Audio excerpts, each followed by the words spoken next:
Section 1. You will hear an interviewer asking an interviewee called Lee to do a questionnaire on residency in the North. First, you have some time to look at questions 1 to 5.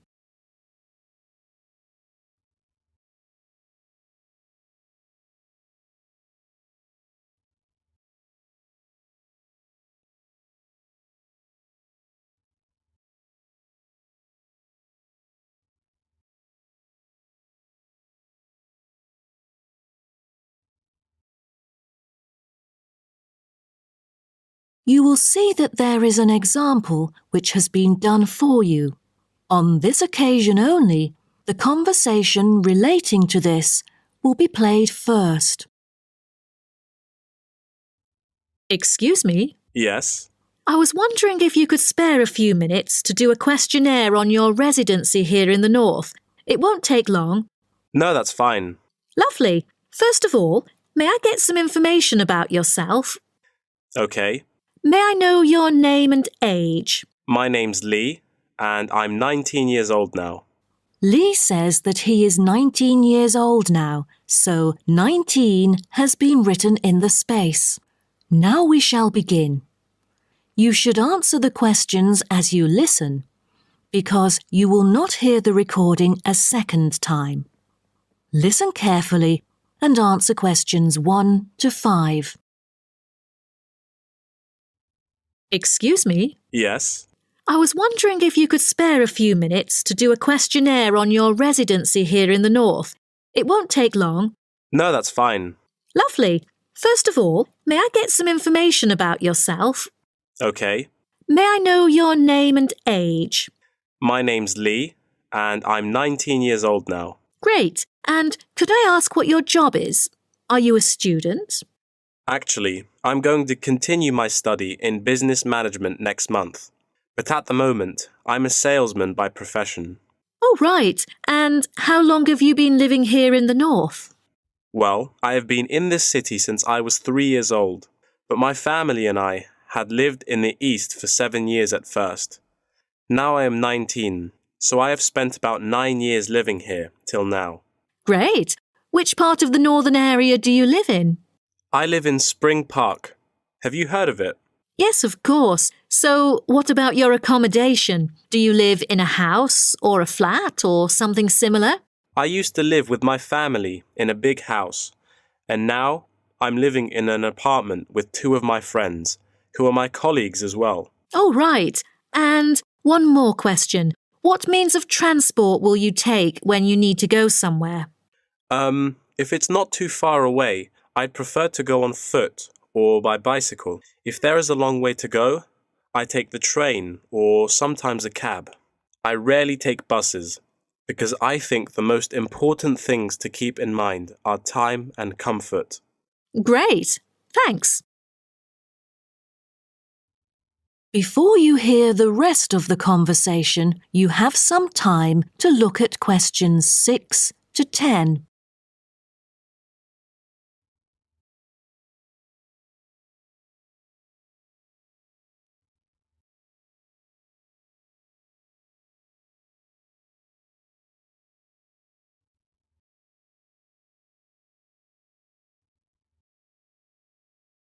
Now listen and answer questions 6 to 10.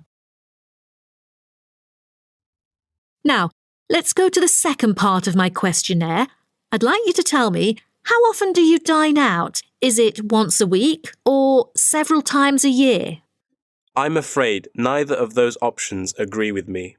I don't often go out for dinner, maybe once a month.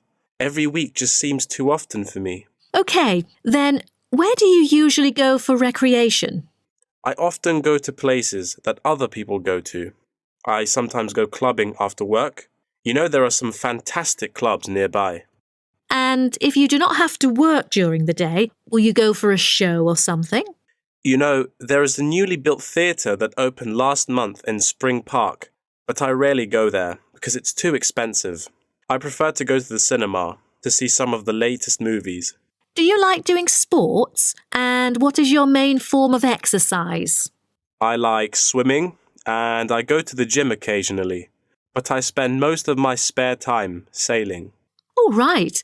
Last question. Have you taken any part-time courses? Yes, because I'm really keen on cartoons. I'm doing a Japanese course during the weekends, but I'm still a beginner. Wow, what a special language. Most people I know would like to learn Spanish or Latin. You must be brilliant. Well, thank you very much for your time. No problem. Bye. That is the end of section 1. You now have half a minute to check your answers.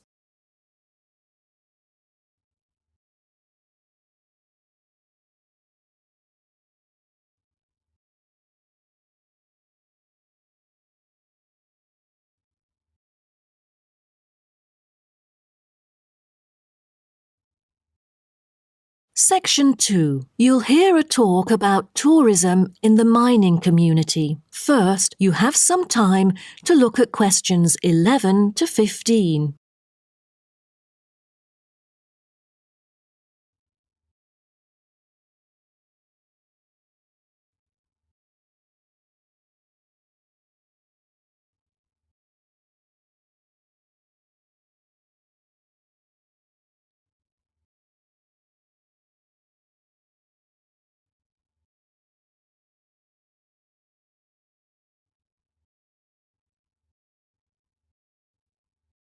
Now, listen carefully and answer questions 11 to 15.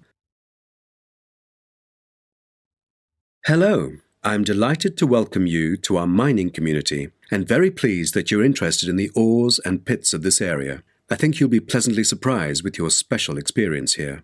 Now, let me start by giving you some warnings on safety rules and regulations. Rule number 1, always wear safety equipment. There is a litany of safety equipment that mining workers use for their protection, from helmets to safety glasses and gloves. It is essential that all workers wear the necessary safety equipment at all times. There have been countless stories of workers being saved by helmets, which are the hard hats that you can see on the shelf beside you. So, visitors wearing helmets is mandatory in the mining area, although you are free to take them off when you're in the mining museum and picnic area. You won't need to pay any deposit, though you should return them to the counter once you finish the visit. The helmets are offered in all sizes, so choose a suitable one. All right, our mining community is currently being refurbished for some of the main area, so please make a note of that, and you'll know what to look out for. So, when you go in or out of the mine, please pay attention to the road, for it has just been repaired because of the rough surface and can be really slippery since it's still wet. The history and process of tin mining are complicated and involve a lot of special words, but here you will see how it was and still is done. After a short 5 to 10 minute walk, visitors can track round a numbered route with clear explanations. Most of the tour is in the open air, so nice weather helps. All areas are clearly posted with signs, but if you have problems travelling around or climbing up and down, you can turn to the staff here, and we are happy to help. If you're interested, Blue Hills Tin Stream is a working water-powered tin streaming mill that gives visitors a very clear idea of how difficult it is to get tin out of rock. I hope you'll enjoy the informative indoor presentation and this self-guided tour, but you have to bear one thing in mind, that smoking is forbidden throughout the whole community. Though you can take phones and of course use them, you'll also be surprised that there will be more than just one place to go in the mine. The underground tunnel is now being refurbished and only relevant workers can access it.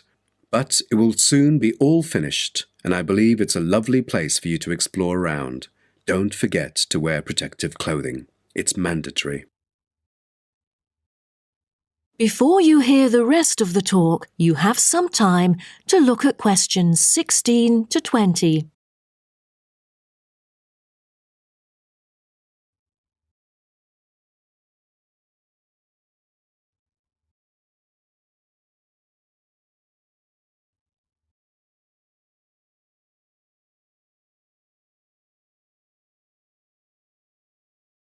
Now listen and answer questions 16 to 20.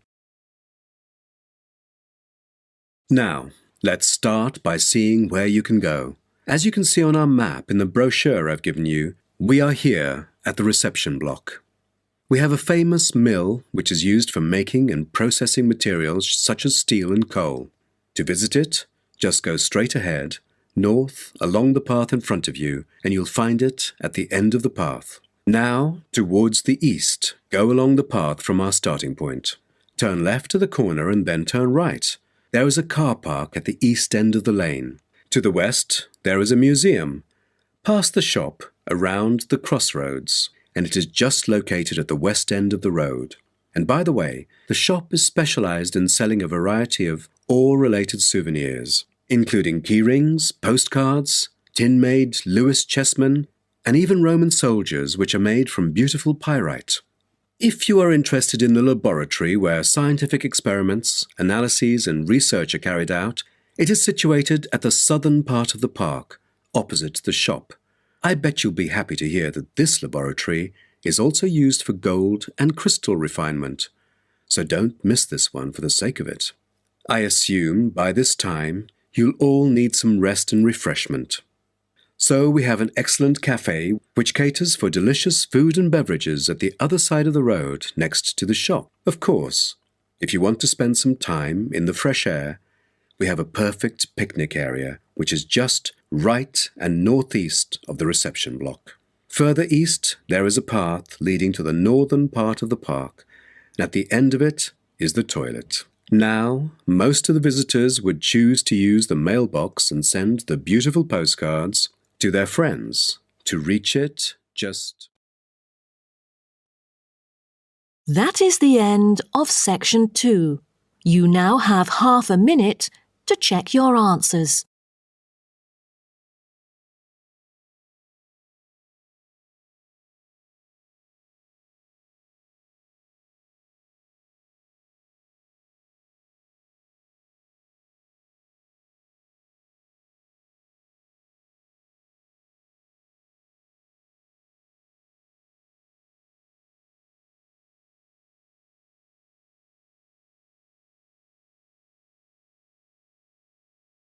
Now turn to section 3. Section 3. You will hear two students called Karen and Dave discussing the assignment for their biology class.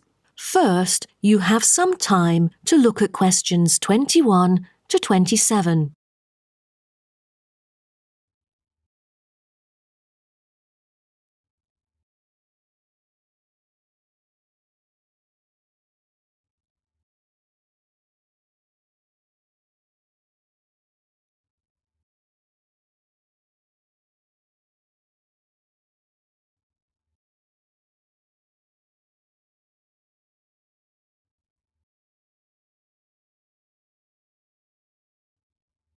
Now, listen carefully and answer questions 21 to 27. Hi, Dave. As you know, I've asked you to come here today to discuss the assignment for our biology class. We must decide what we should do about this very important research work. The whale survey. Yeah, I was also hoping to share some ideas with you. So let's start. OK, I've dug into some journal articles to see what sort of questions we should consider. Most of them include watching time and strongly urge it to be the top concern. What do you say? Yeah, the watching time should be carefully chosen, since I've heard a lot of unnecessary failures concerning picking the wrong time when it all went stormy and murky, and then nothing was seen during the whole field trip. I mean, they could have avoided that easily. Right. Then we should also pay close attention to the sea's surface because no one wants to encounter the failures you just mentioned. I think we'd better hope for the best, that it will be calm, with no choppy status. What about the weather conditions? That definitely should be taken into account, as it correlates with all the former factors. Most important of all, as a sighting is made, position and environmental parameters are recorded on standardized sighting pro formats, including time, visibility, position of the ship, using a global positioning system, wind speed, and wind direction.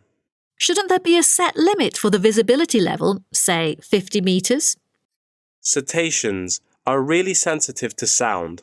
They are able to know that something's coming after them, so they would hide in order to avoid possible danger. So let's make it 100 meters, shall we? Yeah, that might be better. Oh, in that case, we'd also need to pay attention to the appearance of the fishing boats, for all the noise that they would make. That's right. Although observations were regularly made, we know very little about whale vocalization and how they use sound in their behavioral and social interactions. So to understand marine mammals' social interactions, we'll need to use passive acoustic recordings to track and assess the individual behaviors of whales, as well as to identify their appearance. Okay, then what about scales? Oh, for each sighting, the number of animals should be counted. The group size, I mean. Also, we need to identify the species, possible age, and sex of the individuals. Before you hear the rest of the talk, you have some time to look at questions 28 to 30.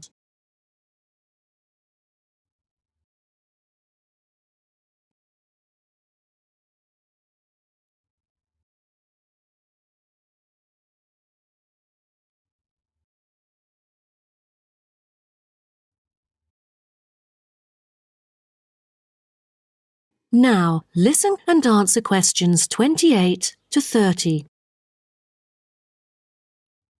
Speaking of identifying species, we need to find out the unique physical features of each whale. Let's start with the sperm whale. The sperm whale is the largest toothed whale, yet it's only a quarter of that of the blue whale. Its unique body is unlikely to be confused with any other species, and that distinctive shape comes from its very large, block-shaped head, which can be 1/4 to 1/3 of its length. The sperm whale's flukes are triangular and very thick. It has a series of little bumps on the back of its fluke instead of having a dorsal fin. The largest bump is called the hump by whalers and can be mistaken for a dorsal fin because of its shape and size. Then there is the northern right whale. Right whales have round bodies with arching rostrums, V-shaped blowholes, and dark grey or black skin. The most distinguishing feature of a right whale is the rough patches of skin on its head, which appear white due to parasitism by whale lice. It has no back fins at all. The blue whale's body can be various shades of bluish-grey dorsally and somewhat lighter underneath. It has a long, tapering body that appears stretched in comparison to the stockier build of other whales. The head is flat, U-shaped, and has a prominent ridge running from the blowhole to the top of its upper lip. Lastly are the minke whales. They are the second smallest baleen whale. The minke whale is black, grey or purple in colour. Common minke whales are distinguished from other whales by a white band they have on each flipper. Their long back and tiny dorsal fin, 2/3 of the way down their back, is quite distinctive. That is the end of section 3. You now have half a minute to check your answers.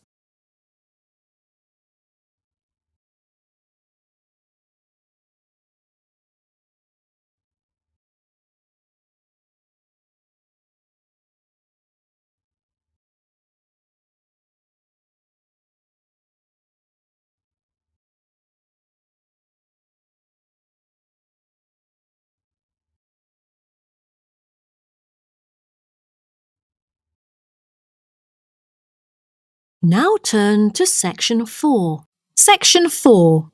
You will hear part of a lecture about the biography of Samuel Cunard and his shipping company. First, you have some time to look at questions 31 to 40.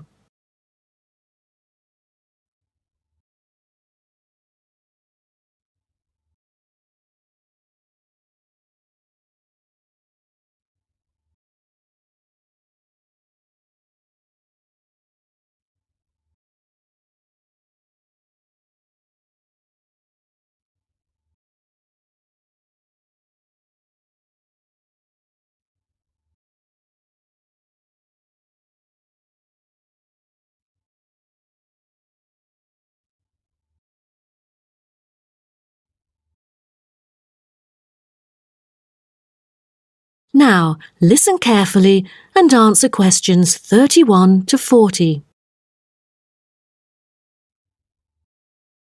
Good morning, class. In the last few lectures, I've talked about the history of technology in the business area. But today, I want to use Samuel Cunard as our case study, who was a shipping magnate that founded the Cunard Line. Now, Cunard was born in Canada. When he first left home, he was still a teenager. Then he came into a US company as a worker and learned how to sail there. During the War of 1812, Cunard volunteered for service in the 2nd Battalion of the Halifax Regiment Militia and rose to the rank of captain. He held many public offices, such as volunteer fireman and lighthouse commissioner, and maintained a reputation as not only a shrewd businessman, but also an honest and generous citizen. When he went to England, his friends cooperated with him, and together they coined a shipping company. The company had instant wealth and could deal with more than one cargo, for its major business was in North America and the Atlantic. From then onwards, Cunard became a highly successful entrepreneur in British shipping and one of a group of 12 individuals who dominated the affairs of England. In 1838, the British government, impressed by the advantages of steam sailing for making regular passages, invited tenders to carry the transatlantic mails by steamer. Back then, mail contact through steamships brought more punctuality, while other types of ships were always delayed. The journey times were flexible, with a transatlantic crossing lasting for 6 weeks and with no fixed times of departure or arrival. So it was never known when the mail would arrive, or, since so many sailing ships foundered, whether it would arrive at all. What Cunard wanted, in line with the thrusting new technology of the Victorian age, was a maritime extension of the brand, new timetabled railways on land. Cunard's experience in steamship operation, with observations of the growing railway network in England, encouraged him to explore the creation of a transatlantic fleet of steamships, which would cross the ocean as regularly as trains crossed land, and that's why he went to the United Kingdom seeking investors in 1837. He set up a company with several other businessmen to bid for the rights to run a transatlantic mail service between the UK and North America for £55,000 annually for 10 years. The bid was successful. Almost at the same time, Cunard cooperated with an English businessman and established the British and North American Royal Mail Steam Packet Company, the ancestor of the Cunard Line. In 1840, the company's first steamship sailed from Liverpool to Boston, Massachusetts, with Cunard and 63 other passengers on board, marking the beginning of regular passenger and cargo service. Establishing a long, unblemished reputation for speed and safety, Cunard's company made ocean liners a success in the face of many potential rivals who lost ships and fortunes. Cunard's ships proved successful, and he then opened many branches. But the high costs saddled Cunard with heavy debts by 1842, so some of them went bankrupt. But what Cunard needed then was a port. After a lot of consideration, he finally opted for Boston because he was very familiar with this city where he had once worked it. Fortunately, by 1843, Cunard's ships were earning enough to pay off his debts and begin issuing modest but growing dividends. But the city did more than give Cunard silverware. Winters can be tough here in Boston. For example, in the year of 1844, one ship sank because of the winter freeze. The ship hit icebergs and caused a heavy loss to the company. Then, the board recommended the company to move to New York, and it was a huge success, and then became one of the biggest US shipping companies.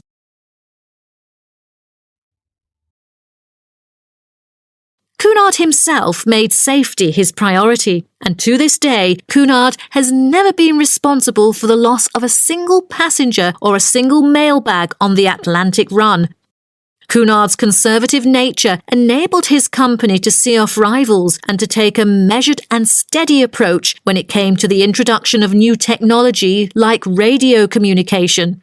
In the early years of his career, Cunard took a prominent part in community activities and various charitable organisations, as well as mercantile affairs which extended throughout the Atlantic provinces. Back then, there were hardly any entertainment facilities on board. In order to make sure that the passengers could have a comfortable journey, newspapers were printed on board. Cunard was gratefully remembered for employing his capital in shipbuilding activities in the hard times of the 1830s because this enterprise had circulated money where there would otherwise be poverty and stagnation. His competitiveness and his obsession not to waste time were important characteristics of his personality. Prior to 1912, the shipping line had focused on speed and soon was renowned for its velocity and safety. Although early in life Cunard was imperious, he learned diplomacy and became a skillful and persuasive negotiator. His contemporaries admired him for the contribution to transatlantic communication by the line popularly called by his name. After that, for affluent transatlantic passengers, Cunard brought new levels of luxury to ocean travel: lavish suites, a swimming pool, gymnasium, ballroom, electricity, and more, just like that of luxurious hotels. Okay, so does anyone have any? That is the end of section 4. You now have half a minute to check your answers.